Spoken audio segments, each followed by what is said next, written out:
Hello, Samantha. So let's take a look at Scream 6, currently right now the most recent film in the Scream franchise until next year with Scream 7. And the second and last film to feature Melissa Burr and Jenna Ortega as the main characters, as well. Also, the only one without Nev Campbell in the film, though we still have Courtney Cox, Skeet Ulrich, and we see the return of Kirby from Scream 4, who is now an FBI agent. And I thought she was cool in this film.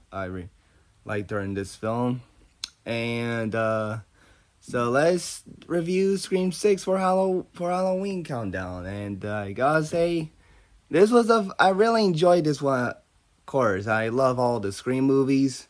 Scream 3 might be my least favorite, and I honestly think Scream 6 is like my fifth favorite of the franchise. I don't know. The other ones are much better than this one, but I really enjoyed this one a lot. Of course, we have the great kills as well. This is kind of like the most brutal Scream of the franchise, and obviously you can see why, because there's a lot of nasty kills.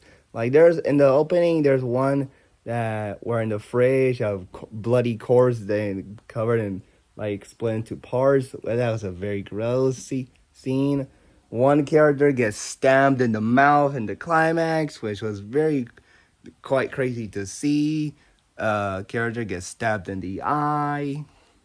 And it is a very brutal and gory film, as you expect from a slasher movie and scream movie, but it's a lot bloodier than before.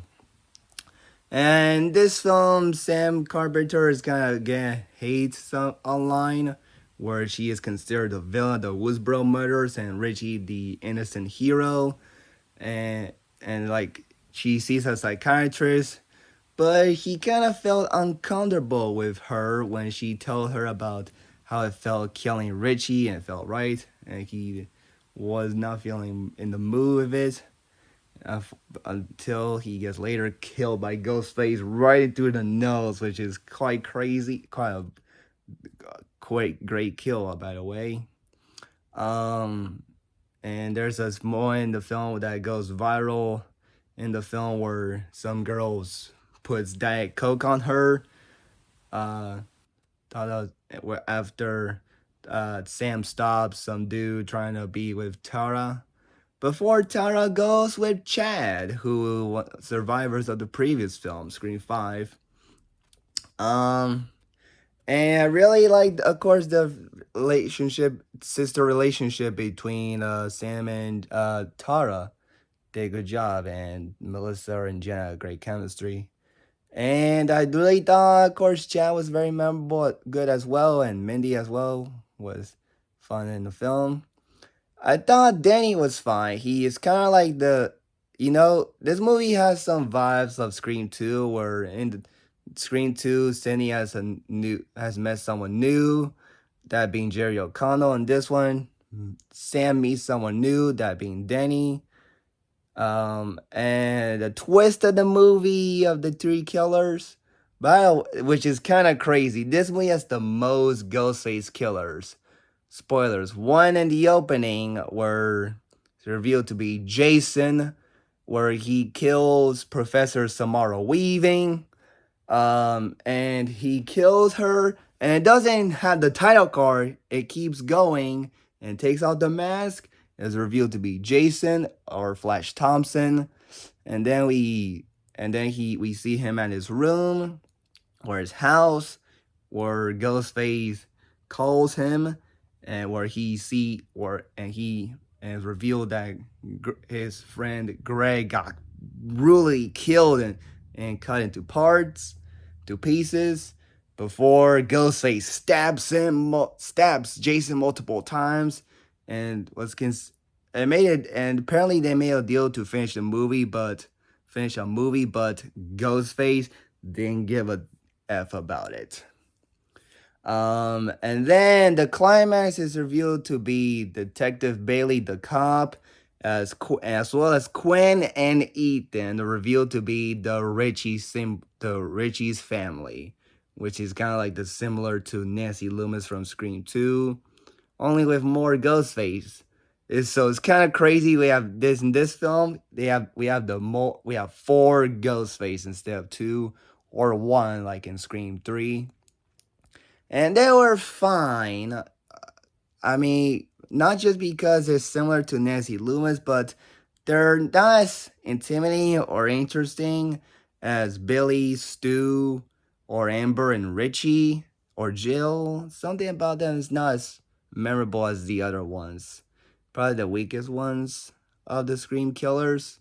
But the way they stab people are very brutal as well and very fun. Although they also sucked at killing Chad again because he still survives the film, and Mindy survives the film as well.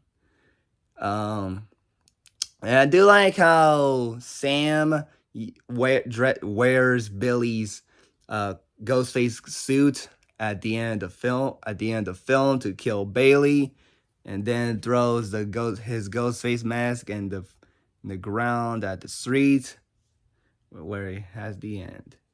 And also, Ghostface with the shotgun is very awesome. Which has been at a store. This movie has a lot of fun chase sequences, and especially that one where Ghostface has a shotgun while Sam and Tara trying to hide away from him is fun. As well as the scene where Sam, Tara, Mindy, Chad, and Anika were trying to escape Ghostface from their house, only for Anika to be killed.